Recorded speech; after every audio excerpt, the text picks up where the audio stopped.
இந்த வார இறுதியில் தனது அணுசக்தி நிலையங்கள் மீது அமெரிக்கா நடத்திய தாக்குதலுக்கு பதிலடியாக கத்தாரில் உள்ள அமெரிக்க ராணுவ தளத்தின் மீது ஈரான் திங்கட்கிழமை அதாவது நேற்று பல ஏவுகணைகளை ஏவியுள்ளது. இந்த தாக்குதலில் யாருக்கும் உயிரிழப்பு ஏற்படவில்லை என்றும் ஈரானிய தாக்குதல் குறித்து கத்தார் மற்றும் ட்ரம்ப் நிர்வாகத்திற்கு முன்கூட்டியே தெரிவிக்கப்பட்டதாகவும் செய்திகள் வெளியாகியுள்ளன. இது ஏன் முக்கியமானது? அல்தைட் விமான தளத்தின் மீதான தாக்குதல் ஈரானில் பழிவாங்குதலின் முழு அளவையும் குறித்ததாக என்பது தெளிவாக தெரியவில்லை. தாக்குதலுக்கு 3 மணி நேரத்திற்கு பிறகு மிகவும் பலவீனமான ஏவுகணை தாக்குதல் என்று அவர் அழைத்ததற்கு முன்கூட்டியே அறிவிப்பு வழங்கியதாக ஈரானுக்கு நன்றி தெரிவித்து ஜனாதிபதி ட்ரம்ப் ஒரு அறிக்கையை வெளியிட்டிருக்கின்றார்.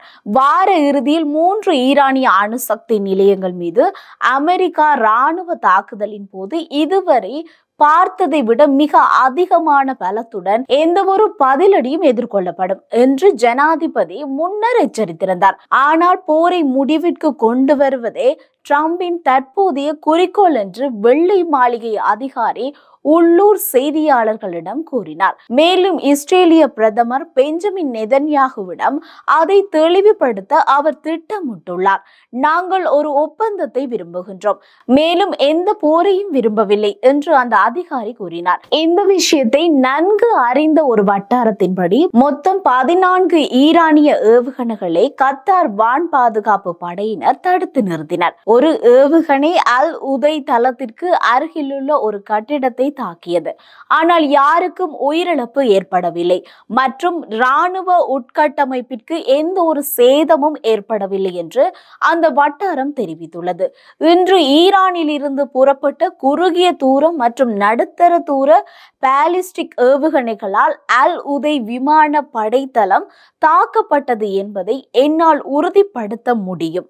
இந்த நேரத்தில் அமெரிக்க உயிரிழப்புகள் குறித்து எந்த அறிக்கையும் இல்லை என்று அமெரிக்க பாதுகாப்பு அதிகாரி ஒருவர் தெரிவித்துள்ளார். ஈராக், பஹ்ரைன், ஐக்கிய அரபு எமிரேட்ஸ் மற்றும் குவைத்தில் சைரன்கள் மற்றும் வான்வெளி மூடல்கள் பதிவாகி இருந்தாலும் கத்தாரில் உள்ள அமெரிக்க தளம் மட்டுமே ஈரானில் ஏவுகணைகளால் குறிவைக்கப்பட்டது.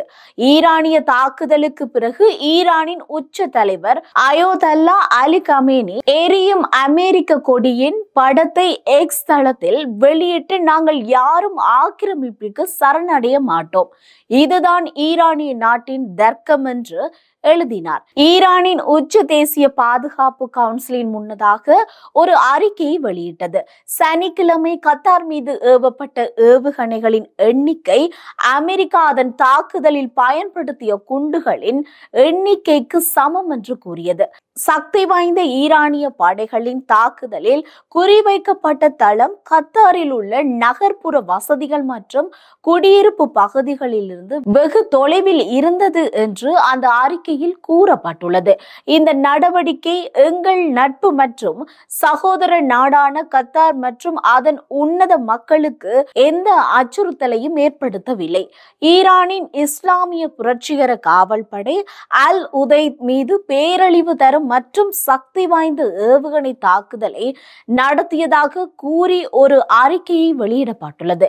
இந்த தளம் விமானப்படையின் தலைமையகம் மற்றும் மேற்கு ஆசிய பிராந்தியத்தில் அமெரிக்க பயங்கரவாத இராணுவத்தின் மிக பெரிய மூலோபாய சொத்து என்று IRGC அறிக்கை கூறுகின்றது.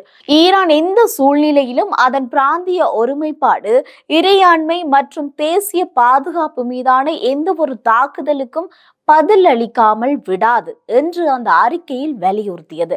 கத்தார் வெளியுறவு அமைச்சகம் ஒரு அறிக்கையை வெளியிட்டது. கத்தார் வான் பாதுகாப்பு தாக்குதலை முறியடித்து ஈரானின் ஏவுகணைகளை வெற்றிகரமாக இடைமறித்து எந்த காயங்களும் அல்லது இறப்புகளும் பதிவாக இல்லை. பிராந்தியத்தில் ராஜதந்திர பேச்சுவார்த்தைகளுக்கு இடைத்தரகராக அடிக்கடி செயல்படும் கத்தார் ஈரானிய தாக்குதலை கடுமையாக கண்டித்து பேச்சுவார்த்தை மேசைக்கு திரும்ப அழைப்பு விடுத்திருந்தது. தாக்குதல் நடந்த சில நிமிடங்களுக்கு பிறகு இந்த நீண்ட அறிக்கை வெளியிடப்பட்டது மற்றும் முன்கூட்டியே தயாராக இருப்பதாகவும் தோன்றியது. ஈரானிய ஏவுகணை தாக்குதலுக்கு சுமார் 4 மணி நேரத்திற்கு பிறகு கத்தார் தனது வான்வெளியை மீண்டும் திறந்தது. பின்னர் தோஹாவில் உள்ள அமெரிக்க தூதரகம் அதன் தங்குமிட உத்தரவையும் நீக்கியுள்ளது. இன்று தூதரகம் மீண்டும் திறக்கப்படும் என்றும் மேலும் தூதரக சேவைகள் தடையின்றி தொடரும் என்றும் அதன் வலைதளத்தில் ஒரு அறிவிப்பில் தெரிவிக்கப்பட்டுள்ளது. இன்றைய தினம் கட்டாரில் அமைந்துள்ள அமெரிக்க விமானப்படையை ஈரான் தாக்கியதை குறித்து பார்த்திருந்தோம். அதே போல தொடர்ந்தும் அடுத்தடுத்து என்ன நடக்கும் என்று சொல்லி நாங்கள் பார்க்க இருக்கிறோம். தொடர்ந்தும் இணைந்திருங்கள் வெற்றி டிவியின் யூடியூப் பக்கத்துடன்.